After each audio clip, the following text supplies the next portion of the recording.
spoilers ahead for Superman. If you haven't seen it, please go watch it. You're just a piece of shit alien. That is where you've always been wrong about me, Lex. I am as human as anyone. I love, I get scared, I wake up every morning, and despite not knowing what to do, I put one foot in front of the other, and I make mistakes all the time. But that is being human, and that's my greatest strength. And one day, for the sake of the world, I hope you realize it's yours too. Superman 2025 is an absolutely phenomenal film. It is incredible. It's a wonderful movie, and one that I had many thoughts about after leaving the theater. I still have to watch that final post-credit scene, the one with Mr. Terrific, but whatever. It's a movie that I feel is the perfect response, the perfect reaction to the state of the Superman IP in 2025, just the state of the world in general, just the state of everything. James Gunn really did craft the kind of perfect reaction movie that still works as its own thing. Superman 2025 is an incredible theater experience. You're going to go in, you're going to leave satisfied. It's just a damn good movie. And I think it's such a damn good movie because it gets to the heart of what makes the character of Clark Kent so special and what makes the concept of Superman important to so many people. Superman just wants to save people in this movie. He's not aura farming while he's floating above people. He's not some godlike figure. He has godlike abilities. Yeah, he's a really strong dude. Yeah, he's like one of the most powerful superheroes of all time. And the film lets you know that. Yes, Clark is put in positions where he is hurt, where he is damaged, of course, but that doesn't diminish from his strength. It's because he's specifically going into circumstances that just happen to make him weak. Obviously, like if you use kryptonite against Superman, it's gonna make him weak. That doesn't make him an inherently like super weak like version of the character.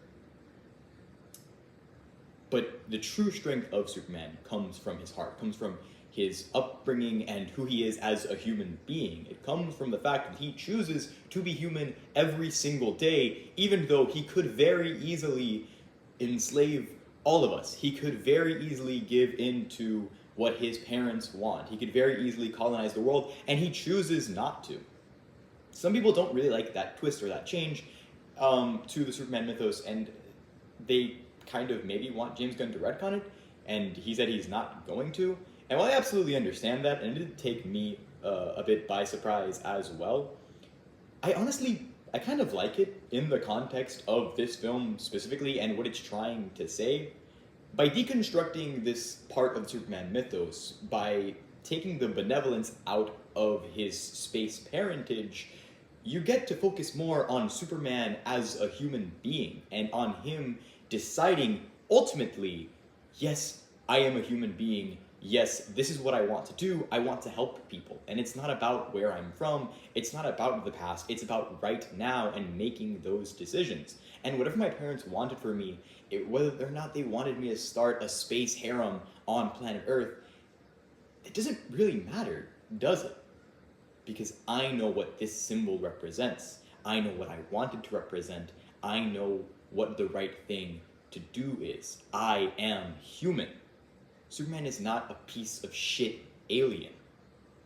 He's the most human out of all of us. And James Gunn's Superman completely, 100% understands that. More than Man of Steel did. And I'm saying this as somebody who, after years and years and years of seeing all the controversy around Man of Steel, watched it and didn't really feel anything. It's not that Man of Steel is bad. And maybe if I went back and watched it, I'd be able to appreciate it a little bit more. Like, yeah, I'm sure it's not awful or anything. I just didn't really feel anything while watching it, as opposed to James Gunn's Superman, which left me feeling very hopeful, which left me feeling very good and excited about the character. A lot of people are talking about the moment where Superman goes to turn himself in to save Krypto, and that he says, you know, he's not even a very good dog, but it doesn't really matter. It's my responsibility to go after him, to help him out. And they're saying that that's the moment that they fell in love with this iteration of the character. That's a great moment, don't get me wrong, I loved that moment. But for me, the moment that I personally think that I fell in love with James Gunn's Superman was the moment he saves a squirrel. I don't think Cavill Superman would have done that. I don't think those films would have focused on that. He's too busy aura farming. He's too busy floating above us. But James Gunn's Superman steps down with us. He is right next to us, not above us. He has incredible powers and abilities, but he chooses to save a squirrel because to Clark Kent, every life is beautiful and has value. There is inherent dignity in every life, human or not. And that is so much more compelling. That is infinitely more compelling than the previous iteration. That's very, very compelling stuff. I fell in love with this iteration of the character when he stoops down to grab a squirrel out of the way. Because of course Superman would do that. Why wouldn't he? He's Superman. If there's any superhero who's gonna do that, who's gonna go out of his way to save one life, even if it's not human, it's Supes. And it's in everything about this film. It's in Superman saving a squirrel. It's in Superman saving a dog. It's in the way that people clap for Superman, right? Little kids clap for Superman here. Superman is a beacon of hope. I mean, well, eventually everyone kind of turns on him when his parents' message comes out. But, generally speaking, he's a beacon of hope and he has inspired people. It's in Superman wanting to safely, at the very, transfer the big kaiju monster or kill it more humanely. Superman is not reckless with human life. Of course, he sees a threat and he decides that he is going to stop it, obviously, but he doesn't need to be cruel about it. And he does value every single life.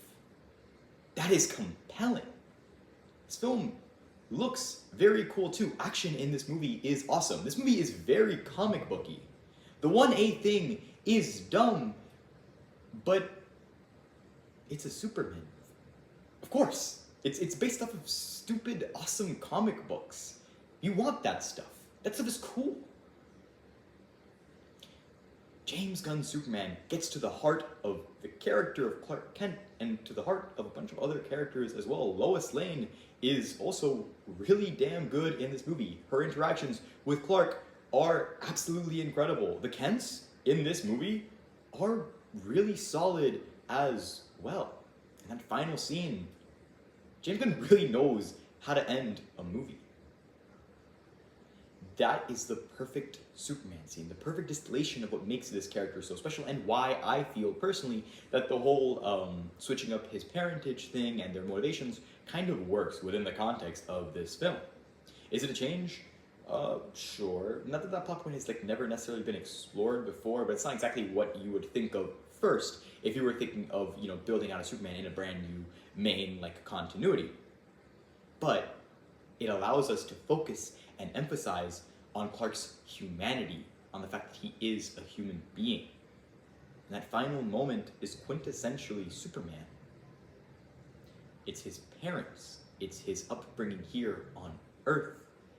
That is why he is the way that he is. Such a big part of why the character of Clark is the person that he is and is Superman. It's in cute moments like his mom cleaning his boots or him sitting down to have a conversation with his dad. But enough rambling on the way that Clark is interpreted in this film. Let's talk about some of the other characters, some of the other cool things about this movie. The other superheroes were really cool. When building out a cinematic universe, there is certainly something to be said about building it from scratch, from the ground up.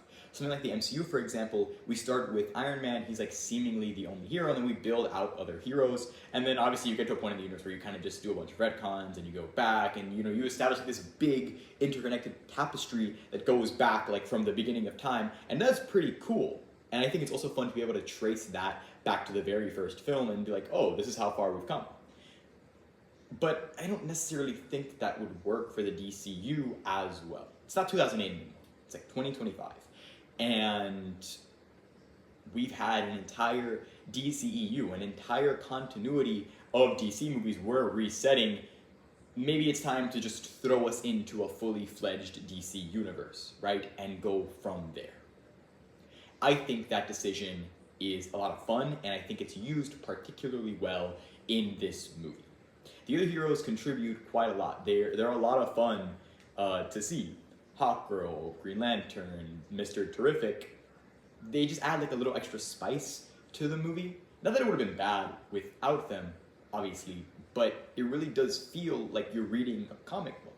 Something that I really loved about reading comics as a little kid, when I didn't know as much as I do now. Granted, I still don't know, like, a lot. There's so much I don't know. But back when I was younger and I knew even less about the history of comics, something I always really enjoyed was picking up a random issue, thumbing through it, and not really having the context for the story. You're thrown into a random issue in the middle of a random run, at a random point in the character you like's history. You don't know what's going on. That's cool, and honestly, it kind of makes the universe feel just infinitely expansive. There's so many things you don't know, and you don't know what you don't know. It's fun. It's fun to learn more about these characters and their histories, and it's also fun to sometimes just jump into a random back issue. And that's kind of what this film feels like. We get a little bit of context with a couple of like opening title like screens at the very beginning of this movie, kind of explaining some of the context, but we are chucked into a story with like not that much preparation. They pull a Star Wars here. Like, we are not starting right at the exact beginning of this story. Superman is getting like beat up already as the film begins. That's cool, and I feel like that sets this movie apart from certain other superhero movies and almost makes it like all the more explosive and feel all the more expansive. This is something unique, this is something distinct, this is something that this Superman movie can call its own, and I really like that. It also means that we get right into the action. There's a lot of Superman in this movie. Like, just straight up Superman in the suit. And while don't get me wrong, I'd love to see more Clark Kent in the future, I like Superman. I like seeing these characters in the costumes fighting. So I appreciated that. I thought that was pretty cool. This film is also pretty thematically rich. This movie has a lot to say about Superman, just about stuff in general. Superman stops a geopolitical conflict, and Lois is grilling him on it. And he basically tells her, people were going to die. I was representing anyone but me, and doing good. Superman isn't particularly concerned with the geopolitical implications of his actions. Why would he be? He's Superman.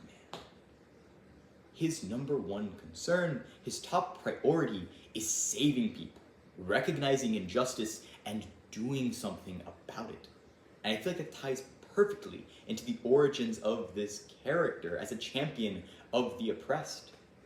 And sometimes that can sort of get lost when a character has existed for so long and has been owned by like a big, like huge mega conglomerate company.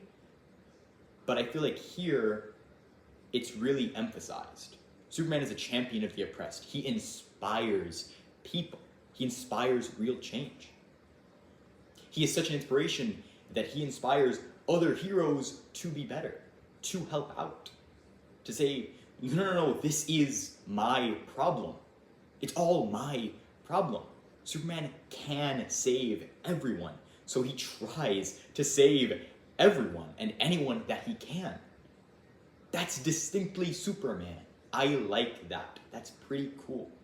And to me, that feels richer than Zack Snyder's take on exploring the way that Superman connects to his world. That was interesting, don't get me wrong, and there's some clever stuff there. I'm not like bashing on Man of Steel and BVS. They have their moments, and they are exploring some pretty cool ideas. But to me, this feels far more in line with the character than what those films were trying to do. This feels a lot more hopeful, this feels a lot more uplifting, this feels a lot more like taking a look at the character of Superman as he actually is, and extrapolating some interesting stuff from that, and seeing how he interacts with the world, as opposed to maybe deconstructing him some more, and putting him in darker and darker settings. I want my Superman movie to be colorful. even when he's going up against tough odds, even when there is like bad stuff happening, he's Superman.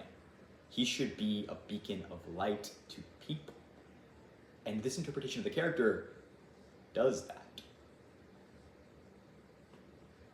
I'm really, truly appreciative of the efforts of James Gunn and everyone who worked on this film, because they were able to create something genuinely, truly exciting. I was super excited to watch Superman, and I watched it, and I absolutely adored it.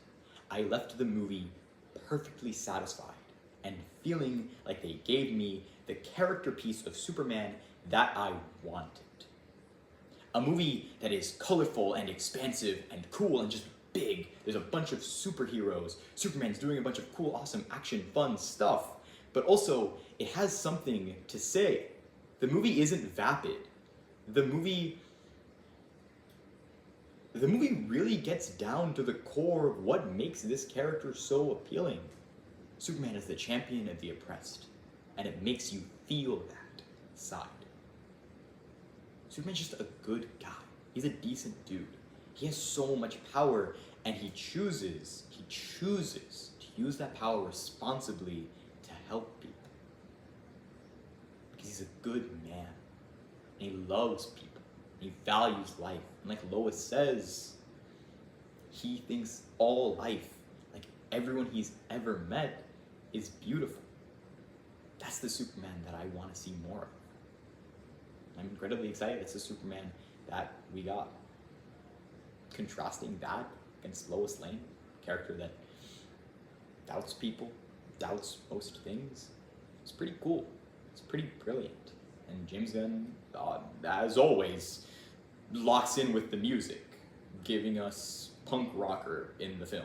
Something that absolutely works really well with the character of Superman. And that needle drop at the end of the movie with punk rocker is phenomenal. Same with the one for Mr. Terrific.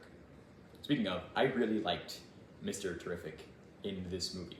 It was really cool. Everyone was really cool. Even Guy Gardner, Green Lantern, was pretty cool. And Hawkgirl too. In conclusion, James Gunn's Superman is a masterpiece. A damn good movie. And one that you should absolutely go ahead and watch. This video is kind of late, but whatever. I just wanted to share my thoughts. I love Superman. I loved James Gunn's 2025 Superman. Those are just some brief thoughts so that I could just get them out faster instead of having to sit down and write a whole thing and record it. So yeah, thank you so much for watching. I appreciate you, and I hope to see you next time. Chris out. See you later.